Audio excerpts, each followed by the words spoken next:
Madam आज किस लिए एक प्रेस कॉन्फ्रेंस रखी गई है? पहले तो आप सभी लोग इधर आए, आप सभी लोगों का धन्यवाद। तो प्रेस कॉन्फ्रेंस का मतलब ये लोकल प्रेस कॉन्फ्रेंस करने का एक ही मकसद था कि आप सभी लोग जानते हैं कि अणुशक्ति नगर तालुके में बम्बई के विविध विविध ठिकानों से लोगों को इधर पीएपी के रूप पे पीएपी के रूप में इधर लोगों को शिफ्ट किया जाता है। तो ये एक अणुशक्ति नगर तालुके का एक ऐसा टप्पा है जिधर मैक्सिमम, जैसे हम वाशीनाका कोई देख ले तो वाशीनाका एक ऐसा एरिया है जहाँ पे ज़्यादा से ज़्यादा पीएपी के बिल्डिंग्स बनी हुई है और पूरे बम्बई से इधर से लोगों को लाया जा रहा है।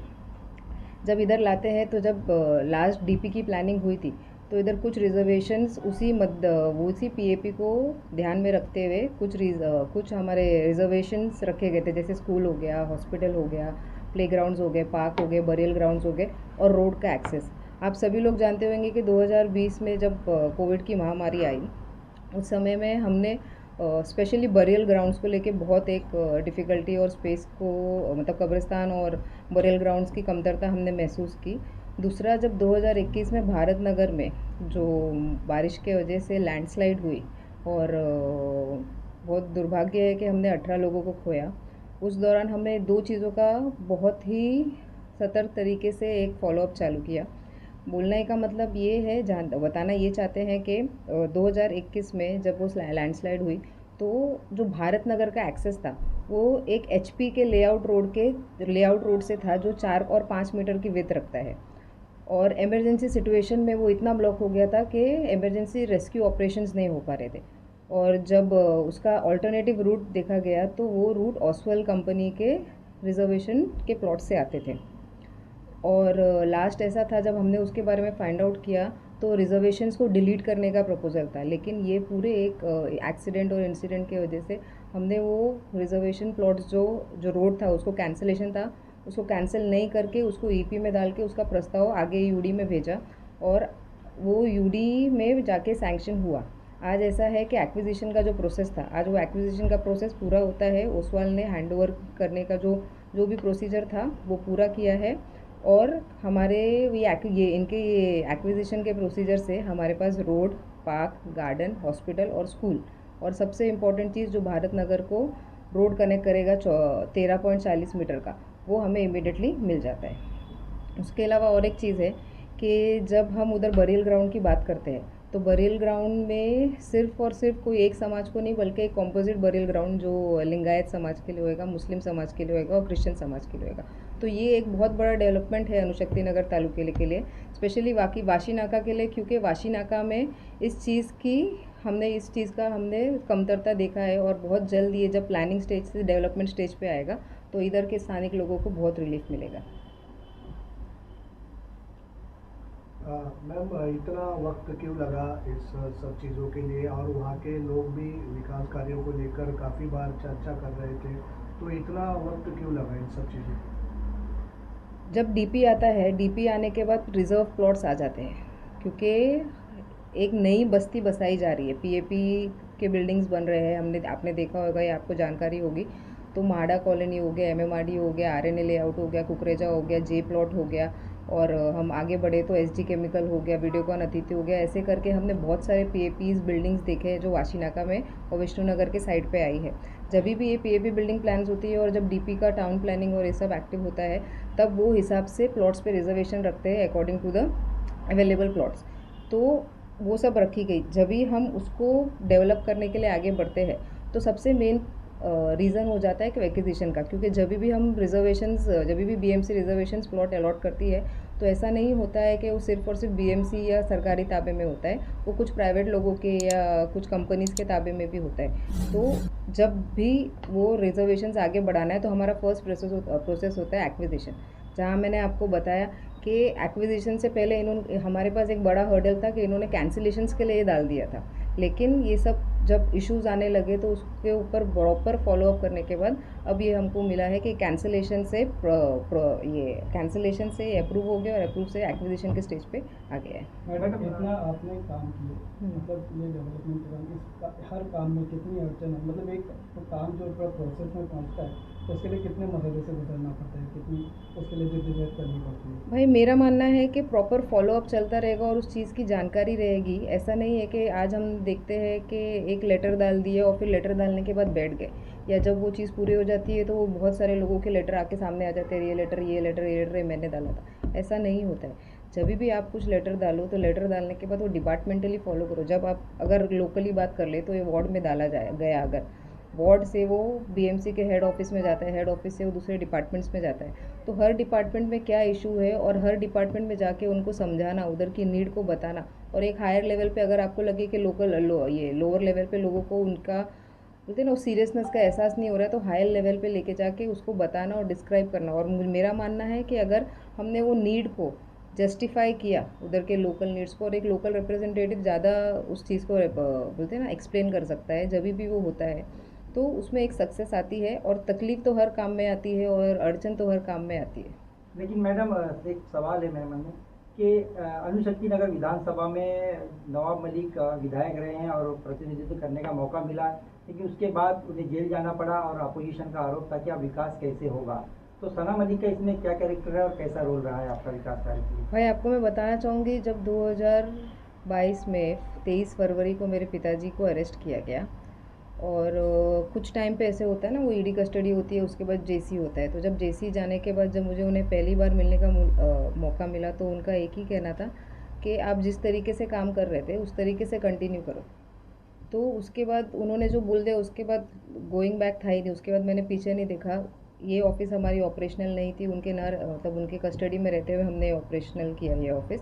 और ये करने के बाद धीरे धीरे हमारे साथ लोग जुड़ते गए, लोगों के अंदर विश्वास आने लगा कि नहीं भाई, भले ही हमारे आमदार नहीं है, तो उन्होंने उनके तौर पे जो उनकी बेटी उनके साथ काम कर रही थी, अभी वो अकेली भी उसी तरीके से काम कर रही है। ऐसा नहीं बोलूँगी कि मैंने हर चीज़ किया है या हर चीज़ कर पाई हूँ या हर मुद्दे को सॉल्व कर पाई हूँ, लेकिन मैंने अपने तरफ से पूरी कोशिश की है। और कोशिश करने के बाद काफ़ी हद तक हमें सफलता मिली है। जो चीज़ें नहीं आती थी, जो उनके नेतृत्व के नीचे हम काम किया करते थे, वो अकेले भी करने की कोशिश की है और काफ़ी हद तक सक्सेसफुल हुए। मैडम अभी आपको एक बहुत बड़ी जिम्मेदारी दी गई, मतलब आप लगातार काम कर रहे थे। उस दिन दादा ने भी बोले कि आपके काम को देखकर एक स्पोक पर्सन की जो है आपको रिस्पॉन्सिबिलिटी दी गई, तो इसको आप कितना बड़ा मतलब चैलेंज समझते हैं?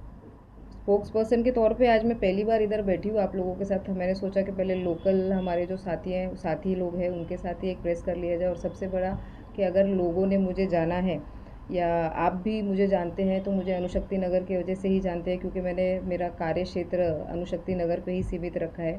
भले ही पहले पिताजी के साथ या उनके बगैर और उनके साथ जैसा भी काम किया है, लेकिन काम मेरा मेनली इसी क्षेत्र में रहा है। और ये क्षेत्र से आज मेरा पहला प्रेस कॉन्फ्रेंस है आप लोगों के साथ। और मेरा मानना है कि रिस्पॉन्सिबिलिटी जितनी भी आए, रिस्पॉन्सिबिलिटी उठाने में और रिस्पॉन्सिबिलिटी को आगे बढ़ने में मुझे कोई भी ऐसा प्रेशर फील नहीं होता है। मुझे सिर्फ एक ही लक्ष्य रहता है कि अगर मैं कोई भी जिम्मेदारी लेती हूँ तो उसको पॉजिटिवली और एक बेहतर तरीके से निभा पाऊँ। मैडम अणुशक्ति नगर में आपने 3 साल से प्रतिनिधित्व कर रहे हैं, नवाब मलिक की जगह पर कर रहे हैं, तो आपको कैसी समस्या यहाँ पे जानने को मिली है? लोगों के बीच में कौन सी ऐसी समस्या है जिसको लेके आप आगे बढ़ रही हैं? इधर जैसा मैंने आपको बताया, मेनली शिफ्टेड लोग हैं। और अगर हम देखेंगे तो अणुशक्ति नगर डिवाइडेड, अगर हम उनको डिवाइड करेंगे तो 3 से 4 भाग में डिवाइड हो जाता है। जैसे अगर हम अणुशक्ति नगर से बीआरसी कॉलोनी के लेफ्ट हैंड साइड पे जाएंगे, जहाँ चीता कैम्प की बस्ती है और मानपुर की बस्ती, तो वहाँ पे जगह का अभाव है, बहुत ही डेंस पॉपुलेशन है। वहाँ पे हम अगर ज़्यादा डेवलपमेंट का मतलब कुछ बड़े डेवलपमेंट का सोचना या सोचते हैं या आगे बढ़ते हैं, तो ऑलरेडी इतना डेंस पॉपुलेशन है कि उधर मतलब ओपन स्पेसेस नहीं है उसको लेके। तो जो भी एग्जिस्टिंग सुविधाएं हैं उसको कैसे बेहतर करना, ये एक तरीके से हम आगे बढ़ते हैं। जब हम इधर इस तरफ आते हैं वार्ड नंबर 144 और 146 में, तो ये एक थोड़ा सा बोलते हैं ना मिडिल क्लास और हायर मिडिल क्लास और इकोनॉमिकली जो स्ट्रेंथ रहता है जिनके पास, जो हाई क्लास सोसाइटी मानी जाती है, वो एक ये सेक्शन पड़ता है। और जब हम जाते हैं वाशी नाका की साइड, तो मेनली वही लोग हैं उधर, या तो उधर एसआरए प्रोजेक्ट्स ज़्यादा चल रहे हैं या तो उधर पीएपी के शिफ्टेड हुए लोग हैं। तो अगर पीएपी के शिफ्टेड हुए लोग हैं उधर, हमारे पास स्पेस जो है डेवलपमेंट के लिए काफ़ी है। उधर रिजर्वेशंस ज़्यादा रखे हुए हैं, उसको डेवलप करना ज़्यादा आसान है। और हमारे ये तीनों जगह पे अलग अलग तरीके के डेवलपमेंट के ओर से हम आगे बढ़ते हैं। मैडम, जो 40 साल से अणुशक्ति नगर इलाके में जो है काम जो डेवलपमेंट का रुका हुआ था, जैसा कि खेल का मैदान, कब्रस्तान, शमशान और चौड़ी सड़कें, तो उसके बारे में क्या कहेंगे? महानगर पालिका ने अभी उसकी जो अनुमति दे दी है, तो ये मैदान और ये शमशान कहाँ पर आने वाला है और क्या क्या चीज़ें यहाँ पे, जैसे खेल के मैदान में क्या क्या चीज़ें आने वाली है, अस्पताल में क्या क्या चीज़ें आने वाली है, उसके बारे में ज़रा विस्तार से बताएंगे। कहाँ पे आने वाली, तो एग्जैक्ट आपको बताओ तो आरसी मार्ग से, जब हम आरसी मार्ग से आगे बढ़ते हैं विष्णु नगर के साइड पे, तो उधर एक लेफ़्ट आता है, उधर HPCL BPCL के जस्ट पहले यूनियन कार्बाइड की एक प्रॉपर्टी जो अभी ओसवाल के पास थी और जो अब आज BMC महानगर पालिका के हाथ में आ जाएगी, वो जो एरिया है उधर तीनों जो ये पांचों जो रिजर्वेशंस है, जो स्कूल का हो गया, हॉस्पिटल का हो गया, कब्रिस्तान, दफन भूमि, लिंगायत समाज की दफन भूमि और क्रिश्चियन समाज की दफन भूमि, साथों साथ रोड, ये सभी जो है एक साथ एक गुट होके ओसवाल कंपनी के रिजर्वेशंस में आ रहे हैं। ये एग्जैक्टली आरसी मार्ग के जो मेन रोड है उसके ही लग के, मतलब ये चारों पांचों रिजर्वेशंस जो है हमको मेन रोड पे ही मिलेंगे। पहला जो है वो सिमेट्री का है, उसके बाद जो है स्कूल का है, उसके बाद जो है हॉस्पिटल का है, उसके साथों साथ हर चीज़ से लग के हमारे पास पार्क ग्राउंड और पार्क गार्डन और प्लेग्राउंड का रिजर्वेशंस है। जहाँ तक डेवलपमेंट की बात है, जितने भी नॉन इंफ्रास्ट्रक्चर डेवलपमेंट्स है, जैसे स्कूल और हॉस्पिटल छोड़ के, सबसे प्रायोरिटी में उन्होंने बरियल ग्राउंड और पार्क, रोड और गार्डन को लिया है। नेक्स्ट स्टेज है जब हॉस्पिटल और स्कूल का है, उस हॉस्पिटल की प्रॉपर प्लानिंग, हॉस्पिटल का लेआउट, जो एरिया है टोटल तकरीबन 8,500 स्क्वायर मीटर का प्लॉट है जो हॉस्पिटल के लिए रिजर्व है। उसमें पेरिफेरल हॉस्पिटल या मल्टी स्पेशलिटी हॉस्पिटल, ये दोनों में से एक हॉस्पिटल बनना है। ये पूरे एरिया का सर्वे किया जाएगा, उसके रिक्वायरमेंट के हिसाब से एक इधर जो मल्टी स्पेशलिटी या पेरिफेरल हॉस्पिटल है वो बना जाएगा। और स्कूल की जहाँ तक बात है, स्कूल का फिर एक पूरे स्टूडेंट्स का, और जो इधर लोकेलिटी है, कितने लोगों की आबादी है, कितने लोग और नियरेस्ट स्कूल कौन से है, ये सब का सर्वे करके एक प्रॉपर प्लानिंग की जाएगी। और उसके आगे जो डेवलपमेंट होगा हम आप लोगों को उसके बारे में प्रॉपर इन्फॉर्मेशन देते कब रहेंगे। रखा जाएगा और लोगों को कब इसकी सुविधाएं मिल सकती है? आने वाले 2 से 3 सालों में हम देखेंगे जो नॉन इंफ्रास्ट्रक्चर डेवलपमेंट है वो सारे हमको आ जाएंगे। जैसे ही पूरी प्लानिंग हो जाएगी, कैसा है आज के टाइम पे सब प्लॉट्स डिवाइडेड है। हमारे पास तकरीबन 16,000 स्क्वायर मीटर का प्लॉट है जो सिर्फ और सिर्फ बरियल ग्राउंड्स के लिए है। फिर हमारे पास पार्क के लिए 44,000 स्क्वायर मीटर का प्लॉट है, स्कूल के लिए 8,500 का प्लॉट है, 13,000 स्क्वायर मीटर का प्लॉट प्लेग्राउंड के लिए, और जैसे मैंने बताया 8,500 हॉस्पिटल के है। 13.40 का रोड है। 13.40 का रोड जो है भारत नगर को जो कनेक्ट करेगा, एक्सेस मिल जाएगा, और जो मेन एक्सेस बन जाएगा उधर तकरीबन 25-30 हज़ार की आबादी है।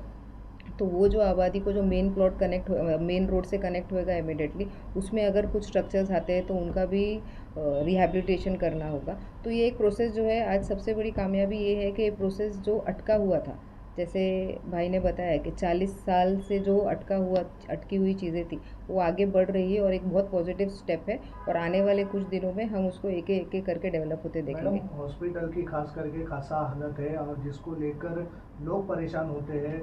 जैसा अपना दवाखाना खुलने के बाद भी वहाँ पर सुविधाएं नहीं, ऐसा लोगों का कहना है। अच्छा बेहतर हॉस्पिटल हो, ऐसा बार बार लोगों की तरफ से अपील किया जा रहा है। अणुशक्ति नगर काफ़ी बड़ा इलाका है, विधानसभा है, और ऐसे में एक अच्छा हॉस्पिटल, आधुनिक हॉस्पिटल होना ज़रूरी है। लेकिन वो नहीं, ऐसे ही बोला जाता है, लेकिन अभी तक वैसा हॉस्पिटल बना नहीं है। देखिए, आप सभी लोगों को जानकारी होगी कि 2013 में जब मेरे पिताजी ऑलरेडी आमदार थे और फर्स्ट टेन्योर था उनका अणुशक्ति नगर तालुका में, तब इधर की सुविधा, ये जो शताब्दी हॉस्पिटल है उसकी सुविधाओं को लेके बहुत बार क्वेश्चंस उठाए गए। तो उनका ऐसा मानना था कि जब तक इधर एक मेडिकल कॉलेज, क्योंकि पूरे सबर्ब्स में, मुंबई सबर्ब्स में कोई भी मेडिकल कॉलेज नहीं है, तो वो प्रस्ताव जब उन्होंने रखा तो उसका पहला जो पड़ाव था वो था कि ये हॉस्पिटल जो है इसके बेड्स को बढ़ाना। तो अभी इंफ्रास्ट्रक्चर जो है शताब्दी हॉस्पिटल का बढ़ गया है, एक बार वो कम्प्लीटली उनके अपने कैपेसिटी के हिसाब से काम करने लगेगा, फिर मेडिकल कॉलेज होने के लिए 2 से 3 साल का एक टाइम लगता है कि एक बार इतना बेडेड हॉस्पिटल्स रन हो गया है उसके बाद वो मेडिकल हॉस्पिटल में कन्वर्ट होता है। तो हम वो एक डेवलपमेंट आने वाले दिनों में देखेंगे। उसमें सुविधा, एक बार हॉस्पिटल की कैपेसिटी बढ़ती है तो उसको सुविधा कैसे बढ़ाना है वो भी है, क्योंकि जहाँ तक हम देखते हैं कि हम इंफ्रास्ट्रक्चर पे ज़्यादा ध्यान देते हैं, फिर सर्विसेज पीछे रह जाती है। तो अभी नेक्स्ट स्टेप हमारा है इंफ्रास्ट्रक्चर आ गया, अभी उसके सर्विसेज पे ध्यान देंगे। आपला दवाखाना एक बहुत बेसिक है जहाँ हम सर्दी खांसी इसके लिए एक MBBS डॉक्टर बैठ रहा है, जो फर्स्ट इमीडिएट OPD होता है वो होता है। अगर उधर से कोई इश्यूज आते हैं तो उनसे कनेक्टेड जितने भी BMC हॉस्पिटल है उनके पास उनको भेजा जाता है। जहाँ तक दूसरे हॉस्पिटल्स की बात होती है तो शिवाजी नगर मतलब वाशीनाका में जो शिवाजी नगर है उधर एक मैटरनिटी होम का रिजर्वेशन था, जिसको हमने पेरिफेरल हॉस्पिटल कन्वर्ट करने के लिए प्रस्ताव रखा था। और आपको आज आप इधर आए, ये मुद्दा नहीं था, लेकिन ये बताना चाहूँगी कि वो पेरिफेरल हॉस्पिटल का जो हमारा प्रपोजल था वो भी सैंक्शन हो गया है। अब उसमें कौन सी फैसिलिटीज़ आएंगी और क्या प्लानिंग होगी वो आपको जानकारी जैसे मेरे पास आती है वैसे आपको बताया जाएगा। तीसरा, अभी जहाँ तक हमने देखा शताब्दी हो गया और ये शिवाजी नगर हो गया, और ये अभी जो हमारे पास ओसवाला गाँव के पास जो RC मार्ग पे आएगा, तो ये भी पूरा सिर्फ और सिर्फ अनुशक्ति नगर तालुकों के नहीं, उसको रोड पार्क की तरफ हमारे पास चेंबूर विधानसभा भी है। तो ये पूरे एरिया को ये एक तरीके से कैटर करेगा। और सिर्फ इंफ्रास्ट्रक्चर नहीं, इंफ्रास्ट्रक्चर के बाद उनकी फैसिलिटीज़ और सर्विसेज कैसी है और कैसी होनी चाहिए उस पर भी पूरा ध्यान रखा जाएगा। मैडम, जिस तरीके से अस्पताल की बात कर रही हैं आप, अगर देखा जाए BMC के फिगर के हिसाब से तो डॉक्टरों की कमी है, जिसमें MBBS MS की भर्ती नहीं की जा रही है, उसके बावजूद अस्पताल को बढ़ाने की बात कर रहे हैं, तो लोगों का कैसे इलाज हो सकता है? अभी लास्ट जब मेरे पिताजी कस्टडी में थे तब हमने ये मुद्दा तभी भी MC के पास रखा था, और हमारे जो पार्टी के वरिष्ठ है उनके पास भी रखा था, उनकी कुछ बातचीत भी हुई थी, और तभी भी MC ने ये हमको वो दिया था कि आगे की जो भर्ती है उस पर मेन उनका इश्यूज़ आता है कि उनका जो मंथली का जो पैकेज होता है, मंथली पैकेज का एक मेजर इशू है, तो उसको एक कैसे करके उसका GR निकाला जाए और उसको कैसे रिजॉल्व किया जाए उस पर पूरा काम चल रहा है। मैम, नशे को लेकर काफ़ी जद्दोजहद चल रही है हर जगह पर। आपका भी ये क्षेत्र काफ़ी बड़ा है और इसमें युवा देखा गया तो एक अलग दिशा, जिस तरह नशे के एडिक्ट में जाता जा रहा है। विकास की बात हो रही है, हर चीज़ हो रही है, लेकिन नशे को लेकर भी जो घटनाएं घट रही है, परिवार आंदोलन कर रहे हैं, कहीं ना कहीं रास्ते पर आ रहे हैं, तो उसके ऊपर अंकुश लगना ज़रूरी है। आपको मैं बताना चाहूँगी कि हमने DCP हो गया या जिधर भी जो भी क्षेत्र होता है उनके जो सीनियर पुलिस ऑफिसर होते हैं उनसे हमेशा बात की, तो जितनी भी हमको जानकारी आती है हमें यही मालूम पड़ता है कि जो सेल हो रहा है वो इस एरिया में नहीं, बाहर से ख़रीद के लाया जा रहा है। तो अगर ये चीज़ को करना है तो हमने इसको हायर लेवल पे भी बात की है कि सिर्फ और सिर्फ हमारे क्षेत्र में, पूरे मुंबई जैसे शहर में कहाँ ये चीज़ें हो रही है उस पर लाया जाए। और जहाँ तक रही हमारे एरिया की और हमारे क्षेत्र की बात, तो उस क्षेत्र में हमारे पास कुछ ऐसे लोग हैं जिनको अगर कुछ जानकारी होती है तो वो अपना नाम गुप्त रख के, और हम भी उनका नाम गुप्त रख के, इधर के जो भी अथॉरिटीज़ है, जो भी पुलिस स्टेशन के क्षेत्र में आता है, जिनके जुरिडिक्शन में आता है, हम उन तक वो बात पहुंचाते हैं और आगे कार्रवाई होती है। मैडम, ये टोटल प्रोजेक्ट के लिए टोटल कितने खर्चे आने वाले BMC के? ये पूरा एस्टिमेट प्लानिंग के बाद ही आपके सामने आएगा। मैडम, फ्यूचर में भी जैसे ये तो आपके इतने सारे प्रोजेक्ट्स चल रहे हैं, और फ्यूचर के लिए क्या प्लान है? फ्यूचर के लिए और भी बहुत प्लान्स है आने वाले टाइम पे। जैसे आप सभी को मालूम है हमने इधर काम किया है, काम करेंगे, तो हमारा मैनिफेस्टो रिलीज़ होएगा, उस पर कुछ बड़ी डेवलपमेंट्स है जो हमने किया है। आगे भी आपको आने वाले हफ्ते में भी एक बहुत अच्छा आपको मैं गुड न्यूज़ देती हूँ अनुशक्ति नगर क्षेत्र के लिए। उस पर भी एक हमने मेरे और मेरे पिताजी के प्रयासों से और एक बहुत बड़ा प्रोजेक्ट इधर ऑलमोस्ट बोलते हैं ना सैंक्शन वाले उस पर आ गया है, उसकी तो टेंडरिंग प्रोसेस भी चालू हो रही है। तो ये जानकारी आपको मैं जैसे जैसे टाइम आता है वैसे वैसे देती हूँ। क्या सना मलिक को अनुशक्ति नगर विधानसभा का नेतृत्व करने का मौका मिलेगा? भाई, मैंने काम किया है, या मैं बोलूँ या हमने काम किया है, हम काम करते रहेंगे। नेतृत्व का मौका की जहाँ तक बात है वो आगे की बात है, लेकिन बेशक रूप से हम इस सीट से लड़ेंगे। ओके।